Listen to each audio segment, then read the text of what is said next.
பேரவை தலைவர் அவர்களே, முதலமைச்சர் அவர்களே, எதிர்கட்சி தலைவர் அவர்களே, அமைச்சர் பெருமக்களே, சட்டமன்றத்திலே இருக்கும் அனைத்து சட்டமன்ற உறுப்பினர்களுக்கும் முதல் கண் எனது வணக்கங்களை தெரிவித்துக் கொள்கிறேன். 52 ஆண்டுகள் முடிந்து 53வது ஆண்டில் அடியெடுத்து வைக்கும் நமது முதல்வர் அவர்களுக்கு உங்கள் அண்ணன் கேப்டன் விஜயகாந்த் அவர்கள் சார்பாகவும் தேசிய முற்போக்கு திராவிட கழகத்தின் சார்பாகவும் எங்களுடைய மனப்பூர்வமான பிறந்த நாள் வாழ்த்துக்களை இந்த அவையிலே தெரிவித்துக் கொள்கிறேன். இன்றைக்கு நாம சட்டசபையில பேசுகின்ற உரை ஒன்று மேகதாது அணை பற்றியும் ஆளுநருடைய உரையை பற்றியுமான டிஸ்கஷன். சற்றேறக்குரிய 1.5 மணி நேரமா ஒரே டாபிக் தான் இங்க போயிட்டு இருக்கு. அந்த வாய்ப்பு அனைத்து சட்டமன்ற உறுப்பினர்களுக்கும் சமமாக வழங்கப்பட வேண்டும் என்ற வேண்டுகோளை பேரவைத் தலைவருக்கு நான் வைக்கிறேன். நிறைய பேருக்கு வாய்ப்பு கிடைக்குது, நிறைய பேருக்கு வாய்ப்பே கிடைக்காமையே போயிடுது. இது சட்டமன்றம், எல்லாருக்கும் ஈக்குவாலிட்டி, எல்லாருக்குமே வாய்ப்பு தரணும் பேசுறதுக்கு. அது நீங்க அவைத்தலைவர் அவர்கள் நீங்க அதை பார்த்துக்கோங்க. அதுக்கு அடுத்தது அன்று ஆளுநர் உரை, அது தமிழ்தாய் வாழ்த்தோடு ஆரம்பிக்கப்பட்டதை தேசிய முற்போக்கு திராவிட கழகம் மனப்பூர்வமாக அதை வரவேற்கிறோம். அதே போல ஆளுநர் உரை அன்றைக்கு ஆளும் கட்சியின் உரையாக இருந்தது என்பதை யாரும் மறுக்க முடியாது. ஒரு ஸ்போக்ஸ் பர்சன் மாதிரி ஆளுங்கட்சியை பற்றி மட்டுமே அவருடைய உரை இருந்தது. நமது தமிழ் மொழி தாய்மொழி, நம்மளுடைய அன்னை தமிழ் அன்னை. அந்த தமிழ் மொழியை நாம் சொல்றது செந்தமிழ் அப்படின்னு சொல்லுவோம். அதை நாம் கேட்கும்போது அது நம் காதுல தேன் பாய்ந்ததாக தான் நம்ம எல்லாரும் சொல்வோம். ஆனால் அன்றைக்கு ஆளுநர் உரையில் 37 நிமிடங்கள் அவர் பேசியதாக ஒரு குறிப்பு இருக்கு. ஆனா 37 தவறுகள், தமிழை பற்றி உச்சரித்தவை அத்தனையுமே மிக மிக ஒரு வேதனையான ஒரு விஷயமாக இங்க நான் பார்க்கிறேன். நம்மளுடைய தலைவர்கள், அறிஞர் அண்ணாவாகட்டும், கலைஞராகட்டும், ஐயா காமராஜர் ஆகட்டும், அனைத்து பெருந்தலைவர்கள், அதே போல வேலு நாச்சியார், இது போன்ற அவர் ஒவ்வொரு பேரை சொல்லும் பொழுதும் முற்றிலுமாக அவருடைய உரையில அத்தனை பிழைகள் அன்றைக்கு இருந்தது. உறுப்பினர் உட்காருங்க. உட்காருமா? உட்காருங்க, நான் பேசுறேன். உட்காரு. இல்ல உட்காருங்க ப்ளீஸ். மாண்புமிகு உறுப்பினர் ஆளுநர் உரை மீது சொல்லுகிற போது தமிழ் உச்சரிப்பு பற்றி அவர் குறிப்பிட்டார்கள். வேறு மாநிலத்தை சேர்ந்த ஒரு ஆளுநர் அரசின் சார்பில் இங்கே தன்னுடைய உரையை அவைக்கு படிக்க வந்தபோது புதிதாக தமிழகத்தில் வந்திருக்கிற வேறு மாநிலத்தை சேர்ந்த நம்முடைய ஆளுநர் முதலில் எல்லா தலைவருடைய பெயரையும் உச்சரிக்க முயன்றதை நாம் முதல்ல பாராட்ட கற்றுக்கொள்ள வேண்டும்.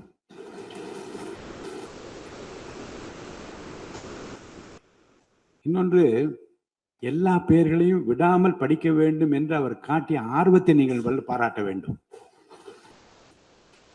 இன்னொன்று நான் உங்களுக்கு சொல்லுகிறேன், தமிழை கற்றுக்கொள்ள வேண்டும் என்பதில் நம்முடைய மாண்புமிகு ஆளுநர் அவர்கள் ரொம்ப அக்கறையாக இருக்கின்றார் என்பதை நான் அவரை நேரிலே சென்று ஆளுநர் உரைக்கு உரையாற்ற நீங்கள் வர வேண்டும் என்று அழைப்பு விடுக்க சென்றபோது தமிழ்நாட்டில் இருக்கக்கூடிய வரலாற்று சிலவற்றை நான் படித்துக் கொண்டிருக்கிறேன் ஆங்கிலத்தில். அதில் சுதந்திர போராட்டத்தில் இவ்வளவு பெரிய வீரர்கள், இவ்வளவு பெரிய தியாகிகள் தமிழ்நாட்டில் இருக்கின்றார் என்பதை பார்த்து நான் ரொம்ப வியப்படைகிறேன் என்று சொன்னார். அப்புறம் இன்னொன்று சொன்னார், தமிழில் வந்தவுடனே நான் வணக்கம் என்று சொல்ல கற்றுக்கொண்டேன் என்று சொன்னார். அப்புறம் நான் சொன்னேன், இன்னும் அதிகமாக கற்றுக்கொள்ள நல்லா இருக்கீங்களா என்று கேளுங்கள் அப்படி என்று சொன்னேன். ஆங்கிலத்தில் அதுக்கு நான் மொழிபெயர் சொன்னேன், நல்லா இருக்கீங்களா என்று ஆரம்பித்தார். நான் உடனே பதில் சொன்னேன், நல்லா இருக்கேன், ஐ எம் ஆல் ரைட் என்று சொன்னேன். உடனே அதை ரிப்பீட் பண்ணார். இதை சொல்லுவதற்கு காரணம் என்ன என்றால், தமிழ்நாட்டுக்கு வந்திருக்கிற, நம் நிலைமையை புரிந்திருக்கிற, நம் உணர்வுகளை புரிந்திருக்கிற ஒரு மாண்புமிகு ஆளுநர் இங்கே வந்து படிக்க முயலுகிற போது உச்சரிப்பு வருவது கொஞ்சம் சிரமமாகத்தான் இருக்கும். ஆனால் நம்முடைய கருத்தை முழுமையாக ஏற்றுக்கொண்டு கௌரவத்துடனும் கண்ணியத்துடனும் இந்த அவையை நடத்திய அவருக்கு நாம் நன்றி சொல்ல கடமைப்பட்டிருக்கோம். மேற்கொண்டு அதை விமர்சனம் செய்ய வேண்டாம் என்று நான் கேட்டுக்கொள்கிறேன். அதை நான் ஏற்றுக்கொள்கிறேன் பேரவைத் தலைவர் அவர்களே. அட்லீஸ்ட் தேன் வந்து பாய வேணாம், ஈட்டி வந்து பாய்ந்தது அது அன்றைக்கு, இது யாரும் மறுக்க முடியாது. அதே போல இன்றைக்கு நம்மளுடைய பேரவையில முதல்வர் அவர்களுடைய பிறந்த நாள். முதல்வருக்கு ஒரு கோரிக்கை வைக்கிறேன். இங்கு நான் சட்டமன்றத்திற்கு வந்த நாட்களில் இருந்து அவை பணியாளர்கள் எல்லாருக்கும் இது மாதிரி ஒரு டம்ளர்ல ஒவ்வொரு இடமா போய் தண்ணி கொடுத்துக்கிட்டு இருக்காங்க. இன்னைக்கு நம்ம ரொம்ப அட்வான்ஸ்டா போயிட்டு இருக்கோம். இன்னும் ஸ்டில் அந்த ஓல்டு மாதிரி போயிட்டு இருக்கு. இல்ல ஒரே ஒரு விஷயம், மாண்பு உறுப்பினர் வந்து இந்த தேன் வந்து பாய்ந்து அந்த வார்த்தை அவைக்குள் நீக்கப்படுகிறது. அதை எடுத்துருங்க. அடுத்ததுங்க, இது மாதிரி கொடுக்கறது வந்து ஒன்லி கிளீன்லினஸ் ஒண்ணு. அவை பணியாளர்களுக்கு நிறைய வேலை இருக்கு. ஒவ்வொரு டேபிளா அவங்க தவழ்ந்து வந்து கொடுக்கறது நமக்கே பாக்குறதுக்கு ஒரு மாதிரி இருக்கு. ஸோ சிஎம்க்கு ஒரு ரெக்வெஸ்ட், பெட் பாட்டில்ஸ்ல ஒவ்வொரு டேபிள்லயுமே பாட்டில்ஸ் நீங்க வந்து குடி தண்ணீர் வச்சிடலாம். குடிச்சிட்டு அவங்கவுங்க இடத்துல அவங்கவுங்க வச்சிட போறாங்க. இதனால கவர்மெண்ட்டுக்கு எக்ஸ்ட்ரா செலவும் ஒன்றும் வரப்போறது இல்லை. அவங்கவுங்க இடத்துல வச்சிடலாம் அப்படின்ற என் கருத்தை நான் சொல்றேன். ஏன்னா இது வந்து டம்ளர்ல கொடுக்கறதும் அது மறுபடியும் கேட்கறதும் அவங்க வருவதும் அவங்களுக்கு நிறைய பணிகள். அது பதில் ஒவ்வொரு சீட்ல ஒரு பெட் பாட்டில்ஸ் மாதிரி கண்ணாடி பாட்டில்ல வாட்டர் வச்சுட்டா அவங்களுக்கு தேவைக்கு எடுத்துட்டு கொடுத்துடலாம். சோ இது பிறந்த நாள்ல வந்து முதலமைச்சருக்கு ஒரு கோரிக்கை வைக்கிறேன். அதுக்கு நாம நெகிழியில வேண்டாம், பிளாஸ்டிக் பாட்டில்ஸ் நம்ம வந்து அலோவ் பண்ண வேண்டாம், கண்ணாடி பாட்டில்ல நம்ம வைக்கலாம். அது வந்து உறுப்பினர் மாண்புமிகு பேரவைத் தலைவர் அவர்களே, அந்நியார் அவர் ஒரு நல்ல கருத்தை இங்கே சொல்லியிருக்கிறார்கள். அந்த கருத்து ஏற்புடையது அல்ல என்பதை நான் தெரிவித்துக் கொள்ள கடமைப்பட்டிருக்கிறேன். என்ற கோபம் வந்தால் தண்ணி பல்லை கொண்டிருக்க வாய்ப்பு இருக்கிறது.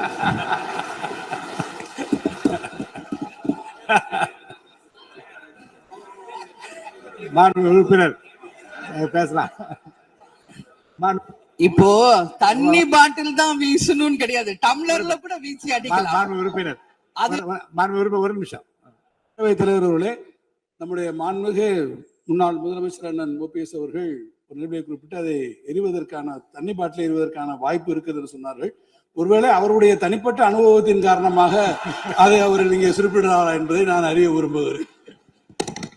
மாண்புமிகு உறுப்பினர், ஏன்னா காலையில இருந்து ரொம்ப காரசாரமாவே போயிட்டு இருந்துச்சு. அதனால ஒரு ஹாப்பியா நம்மளுடைய முதல்வர் பிறந்த நாள்ல எல்லாரும் சந்தோஷமா இன்னைக்கு நம்ம அவையை செய்வோம்.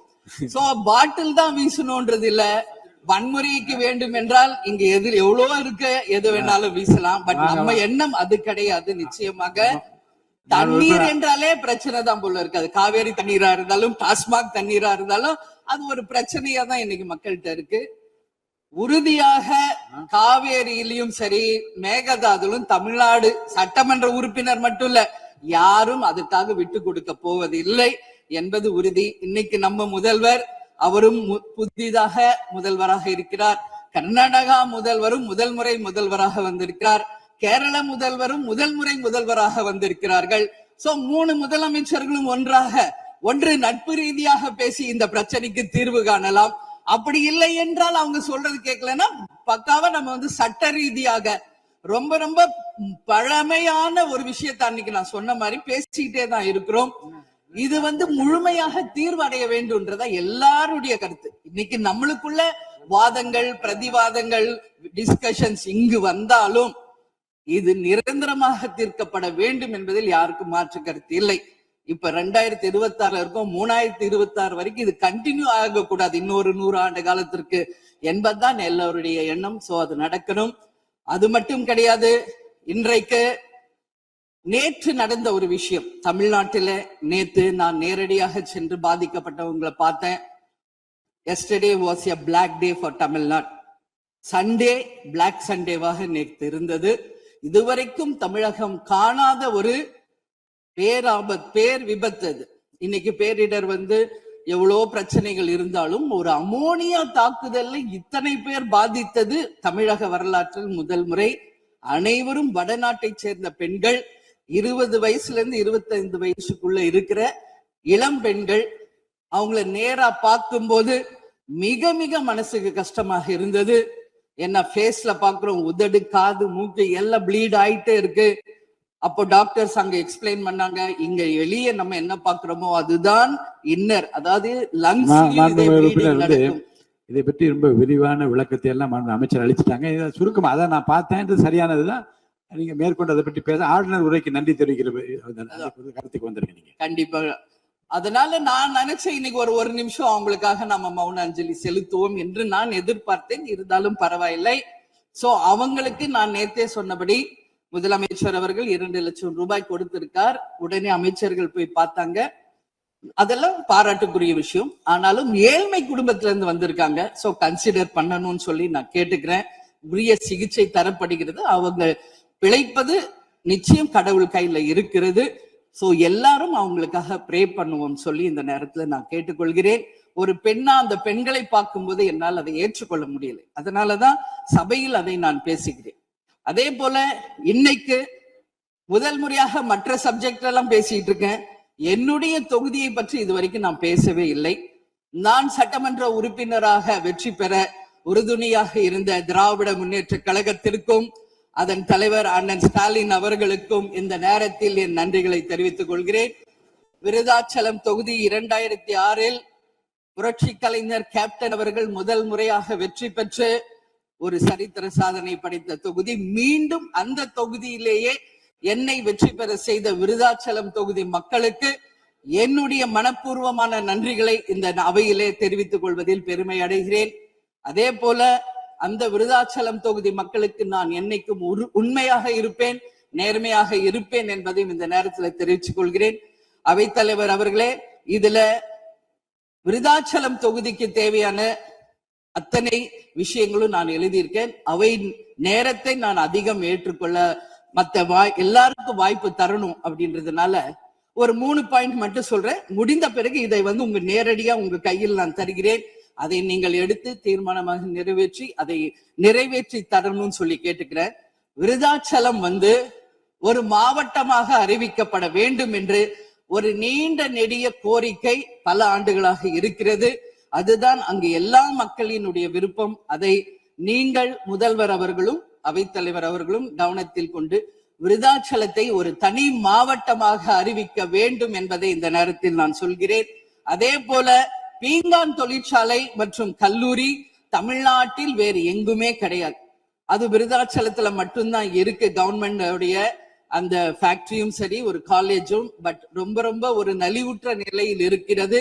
சோ அதை நீங்க கட்டாயமாக மிகப்பெரிய அளவுல டெவலப் பண்ணி அதன் மூலம் வேலை வாய்ப்பையும் அதே நேரத்தில் எக்ஸ்போர்ட் பண்றதுக்கும் கட்டாயம் அரசு நிச்சயம் எங்களுக்கு ஒத்துழைக்க வேண்டும் என்பதை கேட்டுக்கொள்கிறேன். விவசாயம் நிறைந்த பகுதி, அங்கு குடிதண்ணீர்ல மாசு இருக்கிறதுனால நிறைய மக்களுக்கு கிட்னி பாதிக்கின்ற ஒரு நிலைமை இருக்கு. சோ அங்க கூட்டு குடிநீர் திட்டத்தை கொண்டு வர வேண்டும். மரவள்ளி கிழங்கு, மக்காச்சோளம், நெல், கரும்பு இவைதான் அங்கு அதிகமாக விளைகிறது. சோ விவசாயிகளுக்கு முழு கடன் தள்ளுபடி செய்து விவசாயிகளுக்கு எல்லா விதத்திலும் இந்த அரசு உறுதுணையாக இருக்கணும் சொல்லி நான் கேட்டுக்கிறேன். அதே போல டெல்டா பிரச்சனை மட்டும் கிடையாது, இது தமிழ்நாடு பிரச்சனை. நம்மளுடைய நீர் ஆதாரம் எல்லாருக்கும் கிடைக்க வேண்டும் என்றும் கூறி இது அவை முடிந்தவுடன் இதை உங்களிடம் சமர்ப்பிப்பேன். இதை நீங்கள் ஏற்று இதை கட்டாயம் நிறைவேற்றி தர வேண்டும் தொகுதிக்காக என்று கேட்டுக்கொண்டு, எல்லாருக்குமே இந்த நேரத்துல இந்த அவையில் பேச வாய்ப்பு கொடுத்த அவைத்தலைவர் அவர்களுக்கும் இன்று பிறந்த நாள் காணும் முதல்வர் அவர்களுக்கும் என் நன்றிகளை தெரிவித்துக் கொண்டு அமர்கிறேன். நன்றி, வணக்கம்.